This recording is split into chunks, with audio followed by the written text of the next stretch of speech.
Boa noite a todos.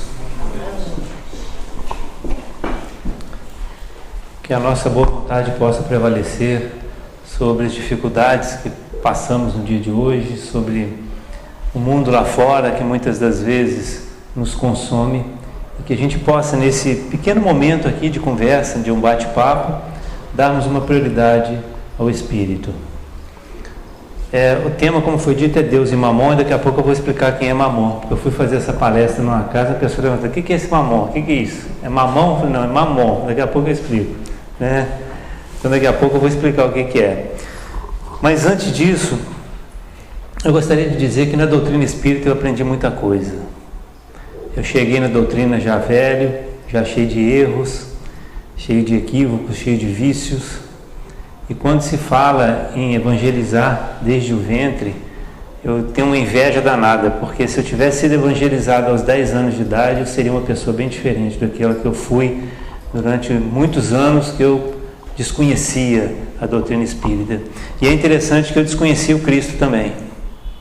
Eu não sabia quem era Jesus, eu vou descobrir agora, depois de velho, né? Para mim era aquele moço que nasceu na manjedoura e morreu na cruz. É o que a maioria das pessoas sabe, né? E eu aprendi muitas coisas sobre a vida, sobre como agir, sobre como pensar, mas uma delas, neste momento que nós estamos vivendo no nosso país, tem sido de grande importância para mim. A gente sabe que a doutrina espírita, ela vem nos alimentar o espírito, e esse alimento vem através das orientações, das informações que os espíritos nos trazem, muitas das vezes pelas mãos de irmãos queridos e abnegados, né, como Chico Xavier, Divaldo e tantos outros. E a gente tem esse manancial de informações ao nosso dispor. Mas normalmente o que a gente faz é ler esses textos e não sabemos aproveitar a essência deles. Se eu leio um texto de Emmanuel, qualquer que seja uma frase ou um parágrafo, se eu não extrair dali algo que sirva para minha melhora moral, não vale de nada. Se eu leio um trecho do Evangelho ou um capítulo do livro Nosso Lar e dali fica só na faixa do conhecimento, sem que eu extraia algo para uma transformação minha, não serve de nada. Se eu leio um livro como Paulo Estevão, riquíssimo em instruções, em orientações, e eu falo assim: que belo romance que Emmanuel escreveu, não serviu para nada. Então eu tenho, para mim, uma necessidade muito grande de buscar esses conceitos, buscar essas informações. Eu tenho conhecido muito profundamente Jesus. A gente tem um grupo de estudo lá na casa, que a gente estuda o Novo Testamento. A gente está estudando Jesus. Eu tenho lido livros que não são espíritas, mas que têm agregado muita coisa. E eu tenho conhecido um Cristo diferente daquele que eu conhecia, né? E ele tem me dado muitas lições e muitos ensinamentos. Então tudo isso que a gente está tendo condições de ter contato, todos esses ensinamentos, eles devem nos levar a fazermos reflexões. Nós sempre devemos refletir. André Luiz nos fala que existe um mundo espiritual. Quando eu li essa primeira vez, eu falei assim: isso aí é ficção, isso não existe. Aeróbis é ficção. Mas quando André Luiz nos descortina um novo mundo, isso tem que fazer uma mudança, tem que fazer uma diferença, mas para isso eu tenho que fazer essa reflexão. E nós temos um hábito infeliz de fazer o contrário. Eu nunca consigo fazer uma reflexão dessas lições para mim. Eu nunca consigo fazer uma autorreflexão, mas eu sempre faço uma reflexão desses conceitos e desses ensinamentos na vida do outro. Eu pego aquilo e falo assim: isso aqui é para o fulano, né? A gente sai de uma palestra, chega em casa, vira para a sogra e fala assim: o André falou um negócio lá que era para você. Não é para a sogra, é para quem está aqui, é para nós. Eu leio uma passagem do Evangelho onde Jesus dá uma lição inesquecível, e eu falo para o meu irmão assim: tem uma passagem no Evangelho que você tem que ler para você ver, é para você, não é para ele, é para mim. Então a gente sempre tem esse hábito de fazer essa reflexão para o outro, porque nós temos uma facilidade muito grande de analisarmos e julgarmos o outro. Mas o auto-julgamento é o que nós devemos fazer. Eu não devo jamais julgar o outro. Jamais. Posso ver as suas atitudes, analisar as suas atitudes e até condenar as suas atitudes. Porque se eu acho que as atitudes da pessoa estão erradas, eu vou ter que me esforçar para não agir como ele. E posso até ajudá-lo. Fulano, não faça isso não, que isso está errado. Agora, julgar e condenar a pessoa, eu não tenho esse direito. E aí nós vamos tocar agora no vespeiro. Porque o que nós mais temos feito com relação aos políticos brasileiros é um julgamento deles. Nós não temos esse direito. Nós temos o direito e o dever, sim, de analisar os erros que eles estão cometendo, mas não de julgá-los e muito menos condená-los. Aí uma pessoa falou para mim assim: André, mas eles estão corrompendo, eles estão desviando dinheiro público. Aí eu vou no médico e compro um recibo para poder abater de forma ilegal no meu imposto de renda. Qual a diferença minha para eles? Só o valor, porque eu também estou desviando dinheiro público, estou deixando de pagar um imposto que eu deveria pagar. Ah, mas eles infringem as leis. Aí eu vou e estaciono meu carro numa vaga de deficiente ou numa vaga de idoso. Qual a diferença? Eu também estou infringindo uma lei. Então, antes de julgar esses homens, eu tenho que fazer um auto-julgamento. E eu aprendi isso, que eu devo sempre me julgar primeiro, porque o outro eu não vou mudar.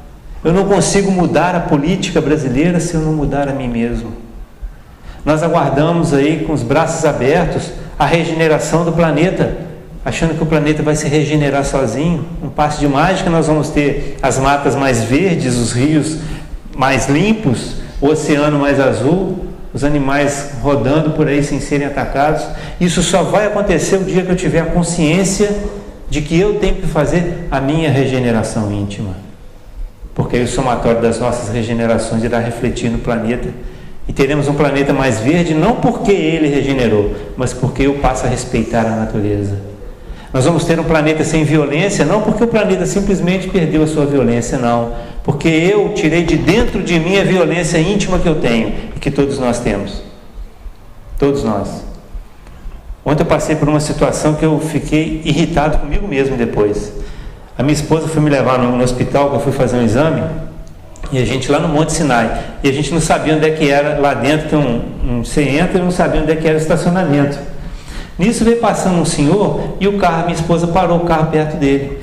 Ele fechou a cara para ela e ficou encarando ela, falando. Aquilo me irritou um tanto que eu falei: gente, se fosse eu estivesse dirigindo, eu descia do carro e dava uns tapas nele. Eu tenho que domar isso em mim, se eu quero um planeta de regeneração. Eu fiquei o dia inteiro com isso na cabeça, e o arrependimento me corroendo, que eu não deveria ter pensado isso, mas eu pensei, porque isso é natural para mim, está na minha natureza.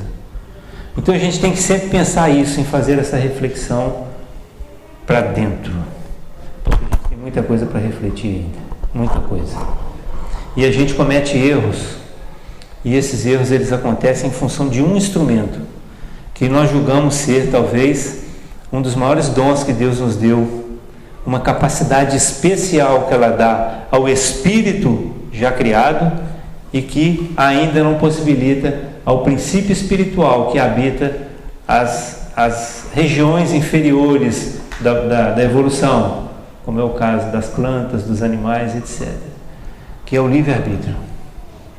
O livre-arbítrio é algo sensacional, gente, sensacional, mas é uma casca de banana, onde nós estamos sempre propensos a pisar e escorregar, porque nós não sabemos fazer escolha. Eu sou um espírito. Quer ver? Eduardo, qual a sua idade?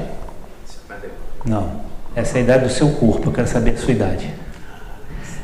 300, 500 mil, 2 mil anos esse espírito tem. 5 mil anos eu tenho. Então nós somos espíritos multimilenares. Estamos aqui hoje num planeta de provas e expiações porque ainda não aprendemos a usar o nosso livre-arbítrio, depois de tanto tempo. Porque a gente não sabe fazer a escolha, a gente ainda está muito encharcado do eu mesmo, da minha pessoa.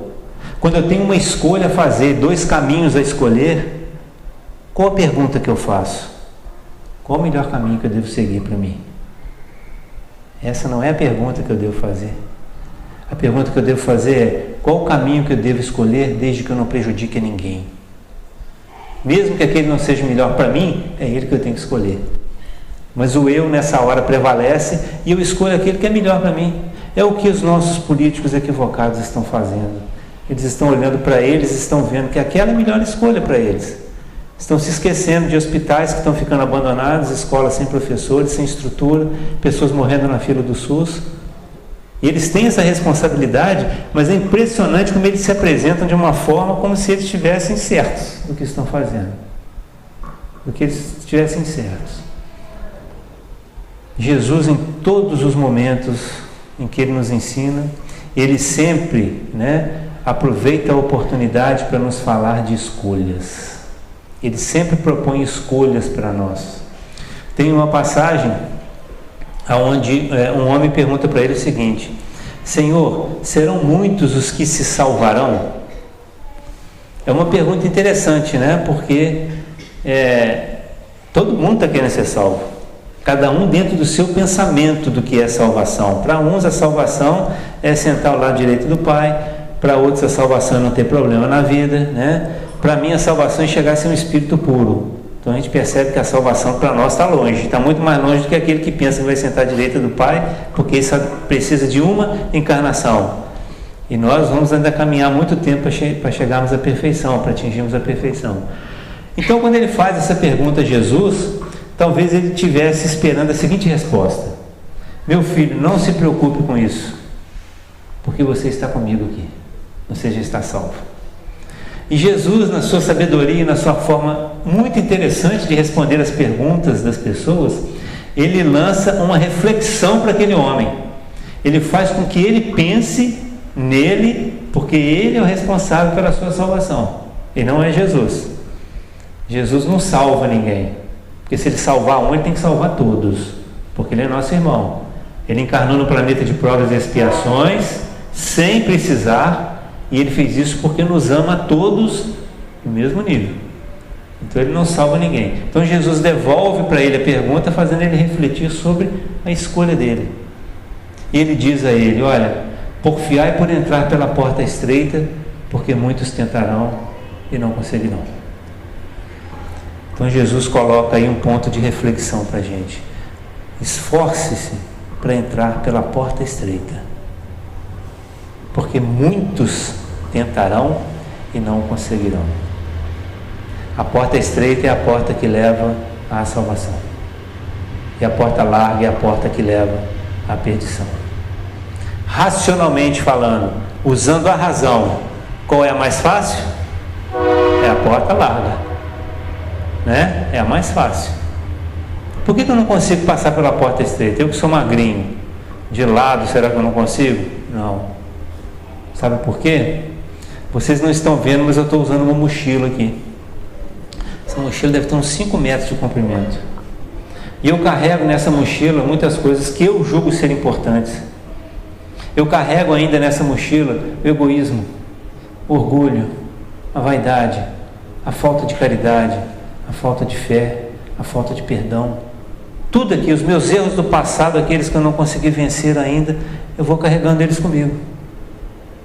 Para passar na porta estreita eu tenho que esvaziar essa mochila.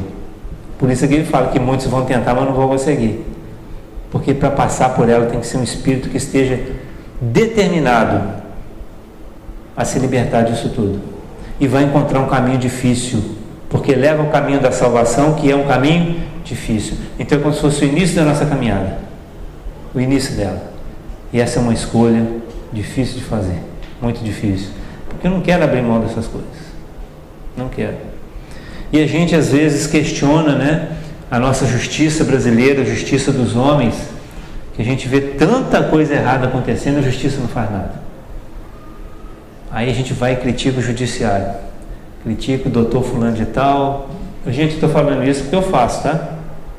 Eu não estou ainda no nível de poder fazer autoanálise apenas, não. Nós estamos no mesmo nível aqui, nós estamos falando do mesmo assunto.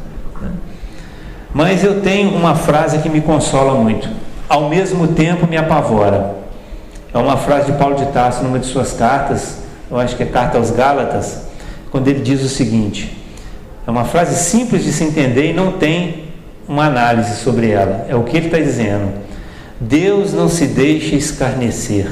Escarnecer significa enganar. O que o homem plantar, isso ele ceifará.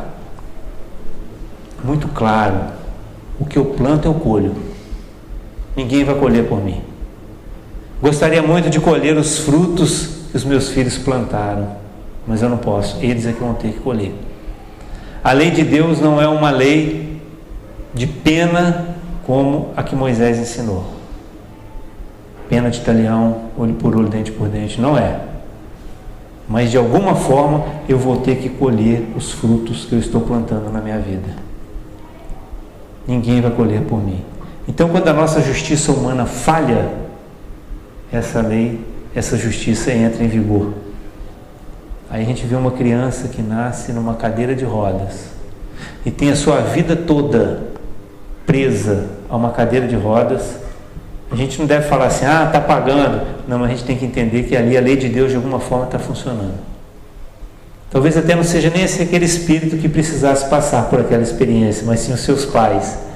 E um espírito que já compreende isso de uma forma muito clara, ele se propõe, deixe-me reencarnar nessa condição, para que os meus pais, a quem eu amo tanto, possam passar por uma experiência necessária a eles. Eu falei uma vez que, contando uma história, que supondo numa última encarnação minha eu tivesse sido uma prostituta, e como uma prostituta eu não quis manter a responsabilidade da maternidade, então eu abortei 10 filhos, engravidei 10 vezes e tirei de 10 espíritos a oportunidade de reencarnarem. Isso é um prejuízo enorme que eu causei a esses espíritos. Se eu for pensar na lei de Deus como a pena de talião, eu vou ter que imaginar o seguinte, que nessa encarnação e nas próximas 10 encarnações eu teria que ser abortado. E não é assim que funciona. Porque eu posso muito bem fazer um combinado com a espiritualidade e solicitar, olha, deixem que esses 10 espíritos reencarnem comigo e eu os acolha como filhos adotivos. E eu vou dar a eles tudo aquilo que eu tirei deles na outra encarnação. Por isso é que Pedro fala que o amor cobre a multidão dos pecados. Quando se ama, você já está colhendo. Você está colhendo o fruto que você plantou de uma forma diferente, assumindo um compromisso que você abriu mão dele na outra encarnação. Então não necessariamente vai ser uma lei dura, ela é rígida e rigorosa, mas não é dura, é uma lei de amor. E ela está sempre sendo aplicada nas escolhas que nós fazemos. Sempre. Mas eu até os 40 anos, eu plantei espinhos. Prejudiquei muita gente, maltratei muita gente, feri muita gente. Aos 40 anos eu descobri que eu não devia agir assim e eu comecei a plantar rosas. O que eu vou colher? Tem espinhos até os 40, dos 40 para frente tem rosas. A gente colhe espinhos perfumados,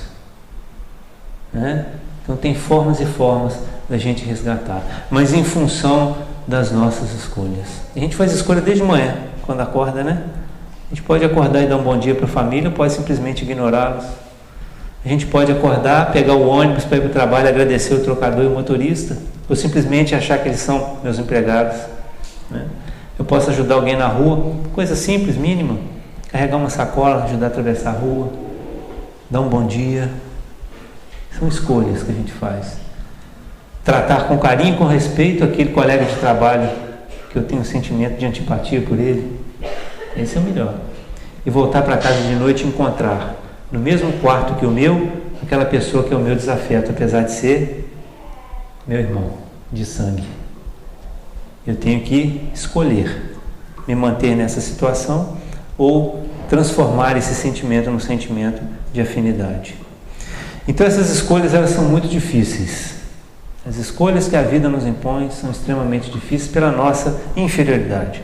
E eu acho que uma das escolhas mais difíceis que a gente vai ter que fazer é exatamente o tema de hoje. Agora que a gente começa a palestra. Isso aqui foi só uma introdução. Deus ou Mamon? Primeiro vamos entender o que é Mamon. Mamon era, para os fenícios, antigamente, era um deus que eles adoravam, que simbolizava riqueza. Se a gente for pegar os textos bíblicos, dependendo da tradução da Bíblia, a gente vai substituir mamon por riqueza, como está lá, ou por dinheiro. Eu fico com riqueza, porque ela é mais abrangente. Então a escolha que nós temos que fazer é entre Deus e mamon. É Deus ou a riqueza. Principalmente porque a riqueza sempre nos leva ao poder, dependendo da pessoa, não é? Então essa é uma escolha muito difícil. Deus e a riqueza. E essas são duas forças que estão em briga, mas não estão fora. Não são como o político que ficam de cá me puxando, me dá seu voto e outro daqui me dá seu voto. Não, essas forças são internas, estão dentro de nós, disputando espaço, estão brigando ali. E aí tem aquela historinha, né, do índio velho que, conversando com seu neto, falou para o neto assim: meu filho, meu neto, nós temos dentro de nós dois lobos, um lobo que simboliza o bem e um lobo que simboliza o mal. E esses lobos estão sempre em luta. Aí o neto pergunta assim: vovô, qual dos dois lobos que vence essa luta? O avô falou: aquele que você alimentar. Então a escolha ela é íntima. O que eu quero, Deus ou mamon? Porque Jesus fala que não se pode servir a dois senhores, porque você vai amar um e odiar o outro, ou odiar um e amar o outro. Não se pode servir a Deus e a mamon simultaneamente. Então é uma escolha: ou você vive para Deus ou você vive para a riqueza. A gente vai ver mais na frente que o problema não é a riqueza, tá? Então são dois templos e a gente escolhe qual templo que a gente vai erguer dentro da gente, para mamon ou para Deus. A gente vê que muitos equívocos acontecem no mundo religioso, né? Isso aqui é um templo. Esse templo foi erguido para Deus, né? Dona Tereza, a senhora já aposentou aqui na casa? A senhora já aposentou aqui na casa? Já está aposentada, né? A senhora recebe salário? Recebe salário espiritual, porque financeiro não tem. Aqui não se trabalha com dinheiro, com riqueza. Mas infelizmente existem segmentos religiosos que constroem um templo para Deus, mas utilizam ele para mamon. Então nós temos que construir dentro de nós um templo divino, porque a riqueza virá se necessário for. Ela virá se necessário for. E eu falo para as pessoas: gente, a riqueza é uma das piores provas que tem. São duas provas difíceis: é a riqueza e a beleza. Eu falo que quando eu reencarnar eu queria ser igual o Chico, pobre e feio. O Chico era feio, venhamos e convenhamos, né? Foi o espírito mais bonito que eu já conheci, mas fisicamente ele era feio e pobre, coitado, passava os apertos, porque tanto a riqueza quanto a beleza, elas estimulam em nós sentimentos que estão adormecidos.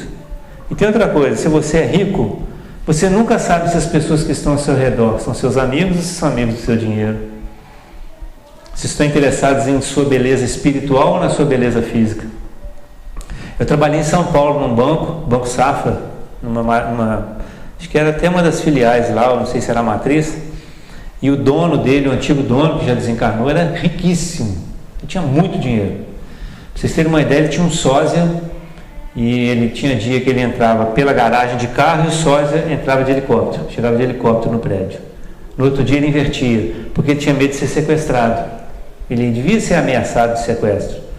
Ele tinha uma casa no Morumbi, um dos bairros mais chiques e mais nobres de São Paulo, e nessa casa ele tinha corredores, túneis debaixo da casa para uma fuga emergencial caso a casa dele fosse invadida por criminosos. Ele tinha soldados israelenses treinados em Israel como guarda-costa dele. A área em cima da casa dele, o espaço aéreo em cima da casa dele, não era permitido sobrevoar aviões. Você imagina que vida que esse cara tinha. Você imagina o filho dele chegando para ele de 16 anos e falando: seu pai, vou no shopping, tá? Se eu sou ele, rico daquele jeito, e o meu filho fala: vou no shopping, não, pera aí, leva 5 seguranças em volta de você aí. É uma pessoa que, quando a bolsa caía 2 pontos, ele não devia dormir.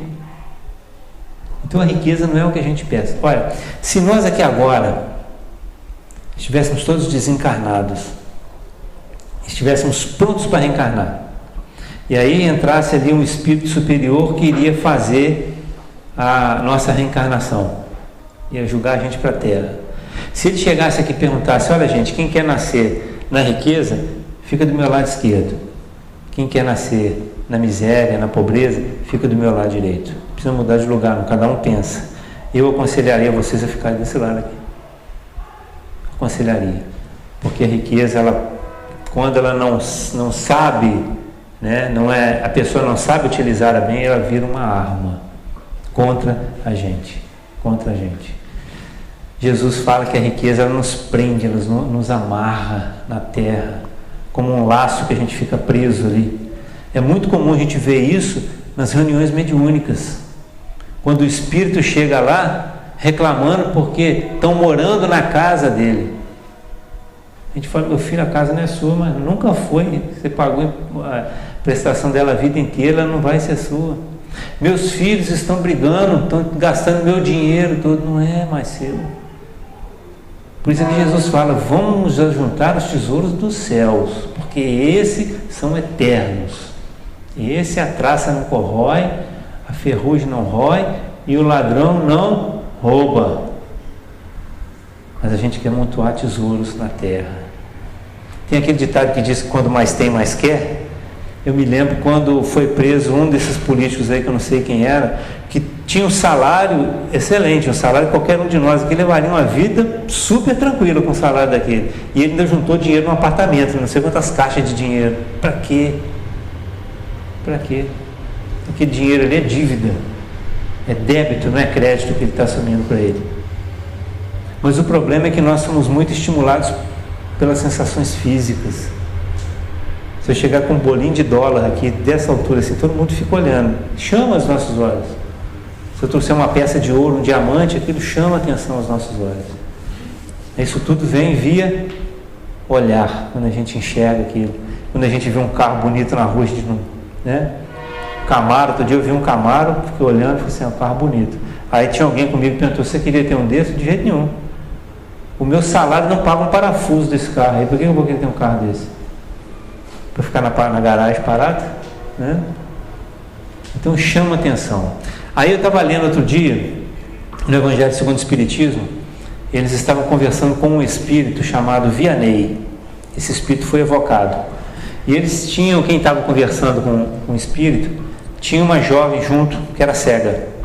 Então eles conversam com o espírito e falam assim: Vianney, tem como você curar a cegueira dessa moça? Ele falou assim: tem. Se bem que na verdade não sou eu quem curo, é Deus quem cura. Mas no caso dela, ela não pode ser curada, porque ela precisa passar por essa provação nessa encarnação. Porque o olho dela foi motivo de escândalo no passado. E aí Jesus fala: quando seu olho for motivo de escândalo, arranca-o e atira-o para fora. É preferível viver cego do que tendo os dois olhos arder nas chamas do inferno. Então essa pessoa ela precisa passar pela experiência de não ter contato com essas coisas exteriores. Ela precisa de fazer uma reflexão íntima. Quando a gente vai fazer uma prece, qual a primeira coisa que a gente faz? Fechar os olhos. Jesus não ensina a gente a orar assim? Entra no teu quarto e tranca a porta. Tranca a porta para que nada que esteja dentro saia e nada que esteja fora entre. E ora ao Pai em segredo. Que em segredo Ele te ouve e em segredo Ele te atenderá. Porque é um momento íntimo entre nós e Ele. Então essas pessoas que às vezes perdem a visão, elas têm uma sensibilidade muito maior. Nós temos uma amiga lá de Juiz de Fora, a Regina. Você conhece a Regina Célia? Conhece não, né? A Regina Célia, ela é formada em pedagogia e começou a fazer o curso de Direito. Cega dos dois olhos. Mora sozinha, anda sozinha, leva o cachorrinho para passear. Tem uma vida quase normal. Estuda. Nós temos o livro dos Espíritos aqui, dessa finurinha, né? O livro dela dos Espíritos é dessa grossura, porque é braille. E ela tem uma sensibilidade muito grande. Ela tem uma sensibilidade muito grande, porque ela está sempre em autorreflexão. As coisas de fora não atingem ela. Então, às vezes, é necessário que isso aconteça. É necessário que a gente feche os nossos olhos para a matéria, para a gente poder abrir os olhos da alma para as coisas do Espírito. E é difícil fazer isso. Não é fácil, é muito difícil. Mas é o que compete a cada um de nós. Às vezes a pessoa fala assim: André, mas está muito difícil de eu chegar até lá. Pensa no passado um pouquinho. O que você foi no passado? Num dia como esse, numa hora como essa, a gente estaria incendiando casas com famílias dentro, estaríamos degolando inimigos, estaríamos enforcando pessoas consideradas bruxas e fazendo um monte de coisa errada que a gente hoje não tem nem coragem de pensar. Então isso já mostra um avanço de certa forma. Bom, mas e as pessoas ricas então? O que acontece com elas? Olha só, Jesus estava conversando com os discípulos e ele diz o seguinte: é mais fácil passar um camelo por um buraco de uma agulha do que um rico entrar no reino dos céus. Primeiro vou entender esse camelo aí, porque eu não entendia de jeito nenhum. Gente, um camelo é um bicho daquele tamanho. Ele nunca vai passar por um buraco de uma agulha. Mas Kardec, no Evangelho segundo o Espiritismo, ele explica que a palavra original, que foi traduzida como camelo, ela tem mais de um significado. O hebraico e o aramaico eram línguas muito pobres, né? Não se tinha tradução para tudo que palavras nossas não conseguiam traduzir. E algumas tinham 2 significados por conta disso. Então, um dos significados da palavra que foi traduzida como camelo é corda. Ou seja, é mais fácil você passar uma corda por um buraco de uma agulha do que um rico entrar no reino dos céus. Mesmo que a corda for grossa, você vai desfiando ela, pega fio por fio e passa. Você consegue passar.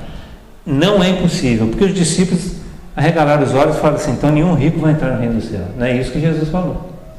Ele não falou que é impossível um rico entrar no reino dos céus. Ele falou que é mais fácil passar uma corda por um buraco de uma agulha do que um rico entrar no reino dos céus. Ricos entrarão no reino dos céus? Claro, vou dar exemplo para vocês. Livro dos Espíritos, Evangelho segundo o Espiritismo, tem uma figura chamada Condessa Paula. Não sei se vocês já leram. Um espírito superior e que era extremamente rico. Era uma condensa, esposa de um conde, tinha dinheiro, tinha poder, e ela usava parte do dinheiro dela para fazer banquetes para os pobres. Ela dividia o dinheiro dela com os pobres. Certamente essa aí foi para o reino dos céus. Certamente ela conseguiu se elevar mais do que a gente, né? Zaqueu é outro exemplo. Cobrador de impostos, publicano, inimigo dos judeus. Era um judeu, mas era inimigo dos judeus porque ele partiu para o lado dos romanos. Ele cobrava os impostos do povo dele para entregar na mão dos romanos. E era um homem rico, porque ele não só ele tinha o salário dele, que era alto, como tinha alguns investimentos que ele fazia.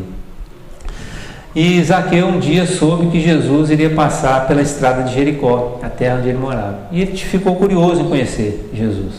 Então ele foi para lá. Só que quando ele chegou, lá tinha um monte de gente, uma massa de gente esperando Jesus passar. E ele era pequeno, ele era baixinho, gordinho, e ele não conseguia enxergar Jesus. Então ele caminha mais à frente e encontra uma árvore, um sicômoro, que era um tipo de figueira. Então ele sobe na árvore e fica lá igual um fruto pendurado, esperando Jesus passar. E é interessante que no relato bíblico Jesus vai direto nele.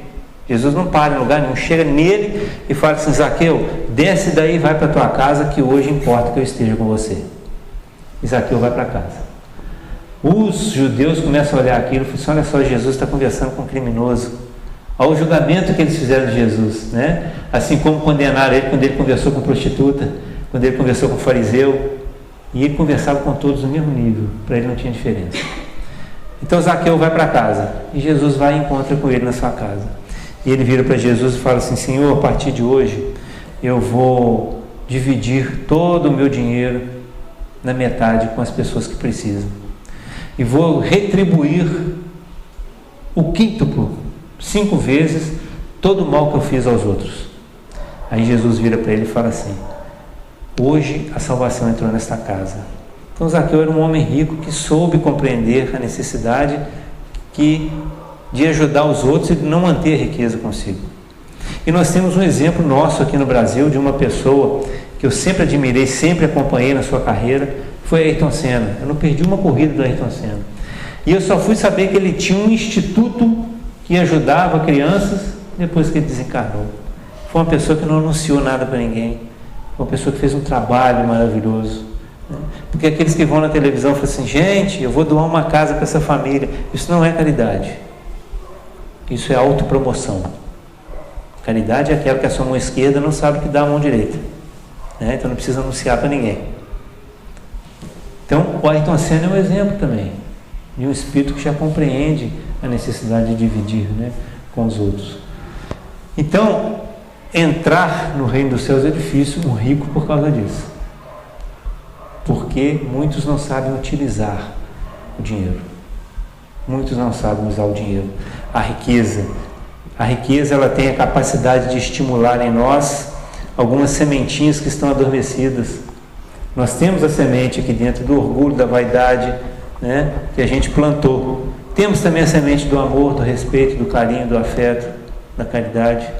Mas o dinheiro, quando ele chega na nossa mão, aquela semente eclode. Aí brota, né? Quer ver um exemplo? Do 13º. Eu gosto muito de dar esse exemplo, porque ele está sempre, é sempre comum a todo mundo, né? Nós estamos no mês de novembro, vamos supor. Eu sei que em dezembro eu vou receber meu 13º. Aí eu pego um papel e anoto. Eu vou pegar meu 13º, vou comprar 2 calças para mim, 3 camisas e 2 pares de tênis.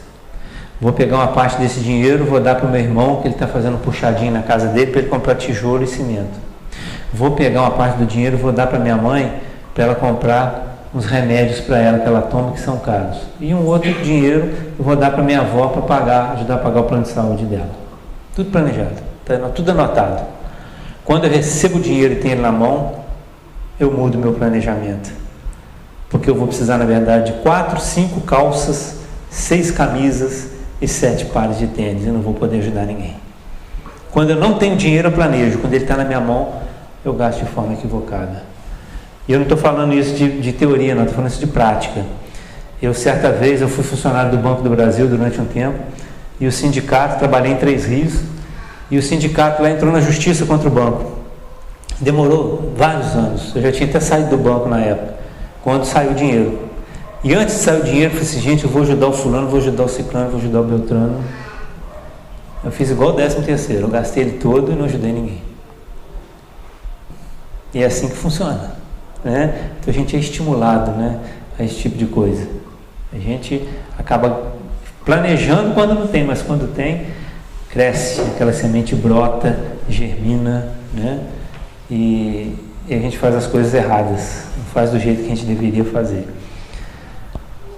Aí a gente tem que pensar o seguinte: o problema é o dinheiro? Não. O problema é como eu gasto o dinheiro, como eu uso o meu dinheiro, como que eu aplico o meu dinheiro. Porque se eu sou aquela pessoa que guarda, que junta, que amontoa e que vê pessoas necessitadas e não auxilia, não estou falando em dar esmola não, tá? É outra coisa que eu estou falando, não é esmola não, vou chegar lá daqui a pouco, né? Então a gente está se equivocando, porque aquilo tudo vai ficar aqui. Eu tenho que ter em mente que tudo que eu tenho não é meu. Não é meu. O corpo que eu tenho não é meu. Os filhos que eu tenho não são meus. Quando nós desencarnarmos, eles se tornarão meus irmãos em humanidade. A gente vai chamar ainda de pai e filho pelo condicionamento. Mas na próxima encarnação eles podem reencarnar como meu pai, minha mãe, meu irmão. Então eles estão meus filhos temporariamente. O dinheiro que eu tenho no banco está na minha posse temporariamente. O carro que eu tenho, ele não é meu, porque um dia ele vai acabar também. A única coisa que não acaba são os tesouros dos céus. E esse permanece com a gente. Esse aí fica com a gente. Aí nós temos uma passagem, uma parábola que Jesus conta de um homem que ele tinha várias plantações e ele tinha um celeiro. O celeiro dele estava cheio. Ele olhou para o celeiro e falou assim: nossa, estou cheio de frutas, de sementes que eu colhi e não está cabendo mais. Eu já sei o que eu vou fazer, eu vou destruir esse celeiro, vou construir 2 maiores e nesses celeiros eu vou guardar toda a minha produção e toda a minha riqueza. E ele faz isso. E aí ele conversa com a sua alma e fala assim: pronto, minha alma, agora você fica tranquila, dorme, come, bebe, goza, sonha, porque você tem tudo para viver daqui para frente, está tudo guardadinho. Aí Deus fala com ele assim: tolo tu és, porque nesta noite levarão tua alma. Ele juntou aquilo tudo e ia desencarnar aquele dia. Então não adianta a gente amontoar, porque a gente não vai levar com a gente. Os egípcios faziam isso, né? Eles eram enterrados junto com todo o tesouro deles, na esperança de que fossem acompanhados. A gente não precisa de dinheiro no mundo espiritual. O nosso lar tem bônus hora, gente, é muito melhor, né? Não precisa dar troco, não tem cheque, não tem cartão de crédito, não tem nada disso. A gente é prisioneiro disso tudo, a gente se torna prisioneiro. Eu sei disso porque quando o salário lá em casa não dá para pagar todas as contas, eu fico louco. Para quê? Não dá para pagar, não paga. Paga a hora que tiver, não é isso? Não dá para comprar o que eu quero, não dá para comprar o carro que eu quero, não dá para melhorar a minha casa, não dá, não deu, nós estamos aqui de passagem, né? A gente está vivendo aqui um tempo só, e que vai passar rápido, a gente acha que não, né? Mas passa rápido. Um jovem uma vez, ele ficou sabendo que numa cidade vizinha tinha um sábio, e ele nunca tinha visto um sábio na vida. Então ele resolveu ir lá conhecer o sábio. Achou o endereço do sábio, foi lá na casa dele, bateu na porta, e um senhor de barba branca e cabelo branco atendeu ele. Pois não, meu filho. O senhor que é o sábio? Eu falei, sou eu mesmo. Poxa, eu queria conhecer o senhor, porque eu nunca vi um sábio na vida. Aí o sábio falou, pode entrar. Abriu a porta para ele.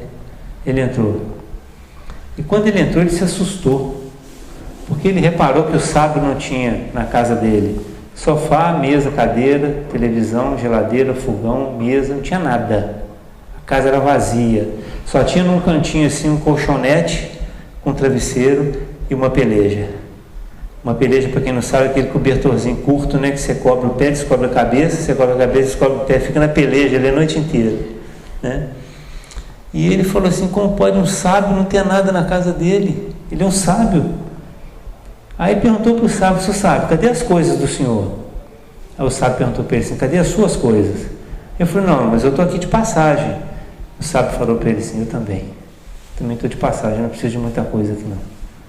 É difícil a gente desapegar essas coisas, é difícil a gente desapegar o conforto, né? Mas o que a gente não pode é se apegar ao excesso. Ter coisas demais. Isso aí é um peso muito grande nos ombros da gente, né? Sem dúvida nenhuma.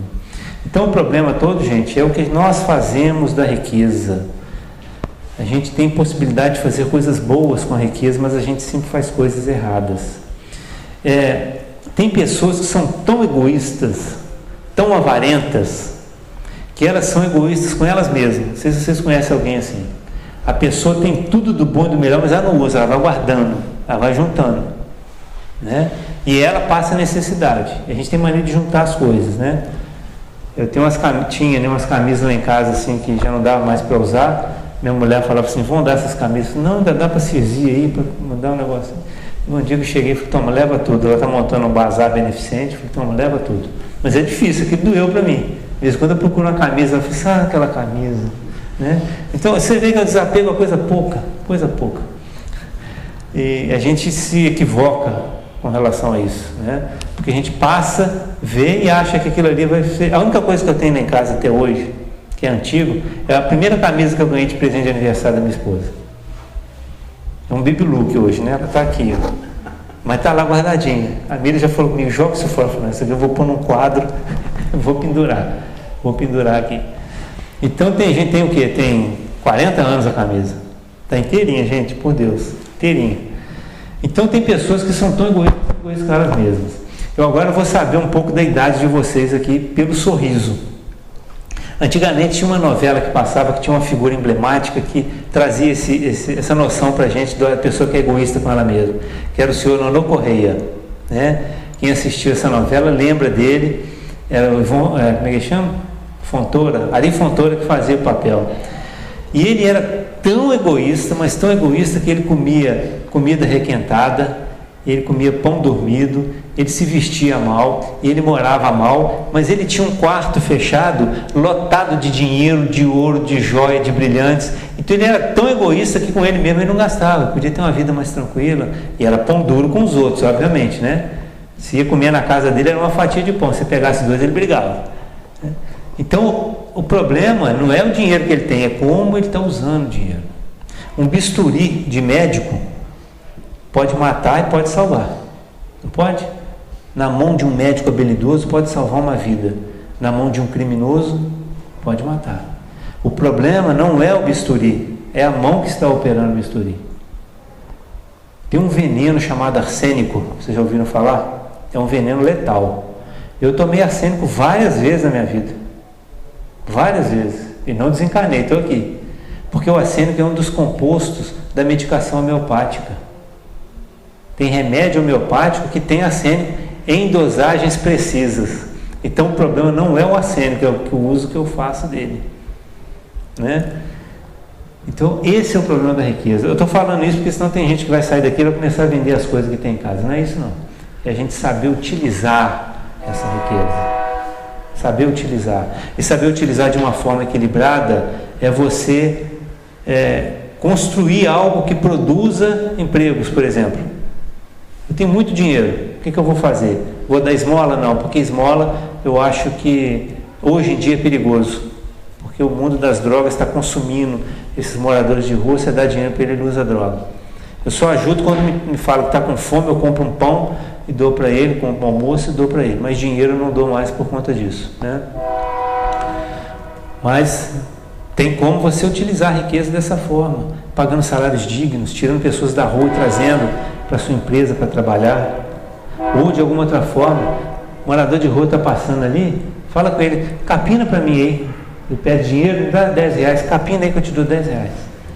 Eu tentei ajudar um rapaz lá em Juiz de Fora, eu ajudei ele muito, várias vezes, bujão de gás, não sei nem quantos que eu dei para ele, fralda para os filhos, leite, e eu vi que foi passando o tempo e ele não arrumava emprego. Eu falei assim, não, mas peraí, você não arrumou emprego até hoje? Eu falei, não, está muito difícil. Lá um dia chegou na minha casa meia-noite, querendo que eu levasse a esposa dele para o cemitério, que o pai dela tinha desencarnado. Eu tinha operado. Eu falei assim, não tem como eu dirigir, não posso dirigir. E aí eu até conversei contigo, né, sobre a sua empresa, que o Eduardo tinha uma empresa. Eu falei assim, Eduardo, não dá para encaixar lá não? Eu falei assim, não, porque ela é familiar, a gente já não tem, só a gente é que trabalha lá mesmo. Mas eu vi que ele era abusando, ele não queria trabalhar. Porque eu falei com ele, falei assim, olha, ele foi me pedir 10 reais. Eu falei assim, olha, se você descer a rua aqui, você vai ver que o passeio de todo mundo está cheio de mato. Se você for arrancar esses matinhos de cada um, você ganha uns 50 reais no mínimo. Ele não quis. Cata papel, porque você não tem uma formação, você não pode chegar na empresa e apresentar um currículo. Eu falei, não, catar papel trabalha demais e ganha pouco. A gente sabe de gente que construiu casa catando papel, tem família e sustenta a família catando papel. Então tem pessoas que não querem esse tipo de ajuda, elas querem a facilidade, né? Mas o ideal seria a gente fazer isso, como Pedro fez. Tem uma passagem de Pedro muito interessante. Ele chega no templo e quando ele vai entrar pela porta do templo, o templo era dividido em portas e as portas determinavam quem passaria por ali, né? Ele vê um homem, um aleijado, sentado no chão pedindo esmola. E o aleijado pede esmola para ele. Ele fala o seguinte, olha, eu não tenho ouro nem prata, mas o que eu tenho eu te dou. Levanta-te e anda. E o homem levantou e andou. E foi aquela alegria, entrou no templo cantando, feliz da vida. O que Pedro fez com esse homem? Não deu ouro nem prata para ele, mas restituiu ele uma das coisas mais importantes que o homem pode ter, que é a dignidade. Porque esse homem no dia seguinte ele não estaria mais sentado na porta da igreja pedindo esmola, ele estaria na praça de pé aguardando ser chamado ao trabalho. É muito mais digno do que você ficar alimentando de esmola. Então, se a pessoa tem riqueza e capacidade, ela pode fazer isso, pode auxiliar dessas diversas formas, né? Porque a gente fica pensando assim, por que alguém é rico e alguém é pobre? Essa foi uma das perguntas que eu fiz pouco antes de deixar a Igreja Católica, com todo respeito ao catolicismo. Porque eu tinha muitas perguntas, muitos questionamentos que não eram respondidos, né? Ou quando eram respondidos como desígnio de Deus. E essa foi uma das perguntas que eu fiz. Por que uns nascem na miséria e outros nascem na riqueza? Desígnio de Deus? Não. Eu quero uma resposta lógica. E essa resposta eu encontrei aqui, né? A riqueza, ela é controlada. Quem distribui a riqueza para quem vai e a quantidade que vai é Deus. Ah, mas eu ganhei na Mega Sena. Você pode ter certeza que tem a mão de Deus aí. Ah, mas eu recebi uma herança. Tem a mão de Deus. Ah, mas eu consegui essa fortuna com o trabalho. Tem a mão de Deus. Cada um de nós está passando pela experiência da riqueza e da pobreza. E a riqueza troca de mão na outra encarnação. Por isso que eu estou falando. Quando perguntar lá quem quer ser rico, quem quer ser pobre, né? A vida do rico é muito travada. O pobre é mais solto. Você já viu o rico fazendo churrasquinho no terraço, cantando pagode, feliz da vida? A gente não vê isso. O rico, quando perde metade da sua fortuna, ele pensa em suicidar. O pobre, quando o barraco dele cai lá no alto do morro, vai lá daqui a 6 meses. O barraco está de pé, está funcionando. Né? Então Deus distribui de acordo com a necessidade de cada um. E a riqueza e a pobreza, a riqueza, ela é basicamente uma prova. Uma prova. A pobreza é prova e expiação. Qual a diferença de prova e expiação? A expiação é aquilo que é imposto, é uma situação pela qual nós temos que passar, nós temos que vivenciar.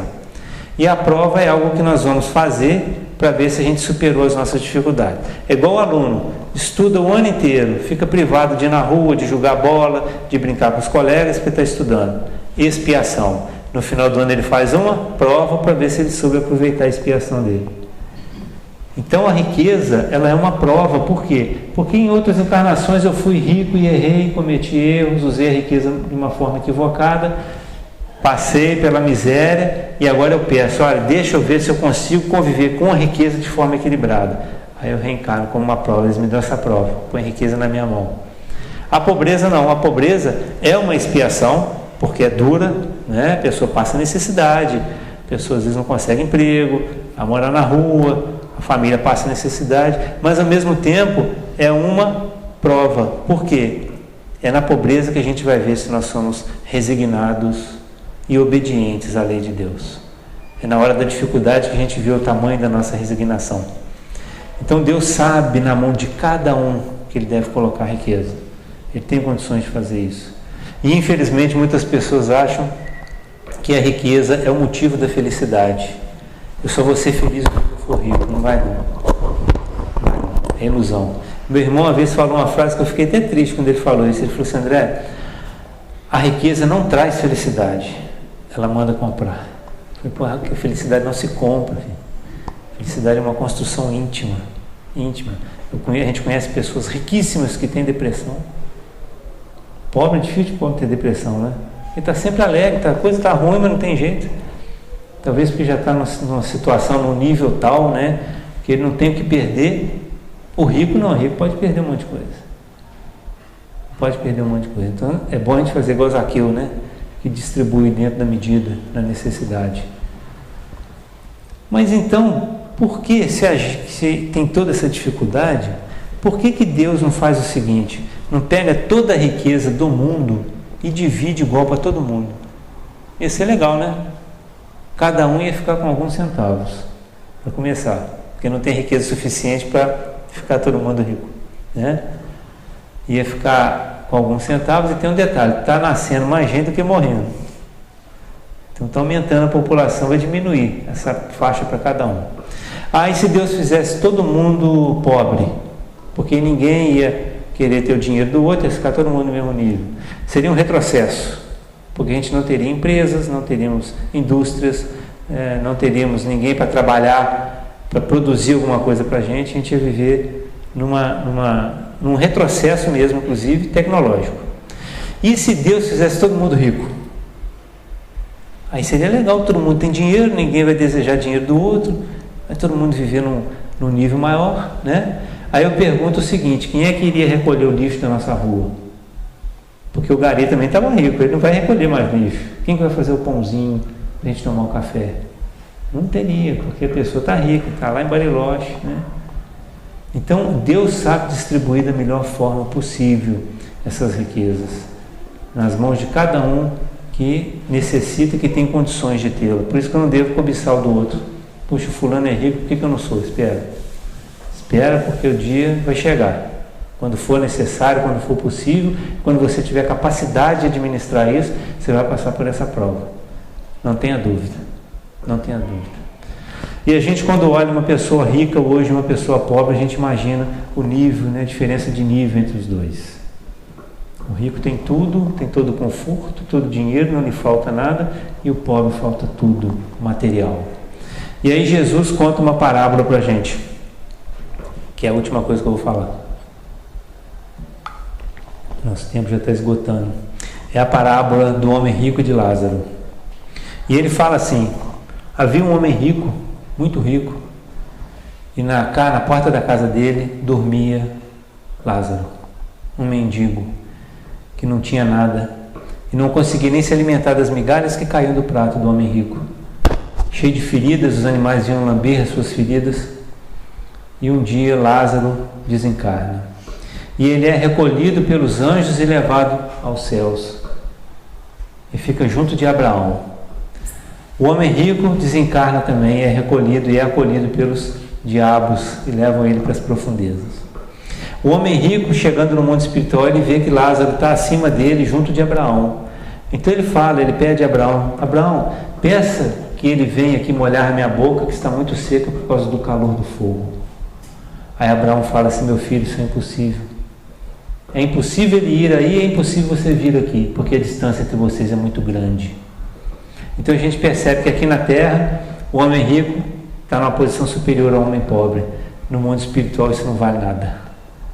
O que vai valer lá não é o que eu tenho, mas o que eu sou. E aí a posição de Lázaro é superior à posição daquele que era rico aqui na Terra. Então, só para a gente encerrar, não vamos desfazer da nossa riqueza, vamos trabalhar ela com equilíbrio e sempre pensando nos outros. E quando a gente for fazer isso, é só perguntar: Deus ou mamão? Qual que eu vou escolher? Obrigado pelo carinho, pela paciência, boa noite a todos, obrigado pelo convite.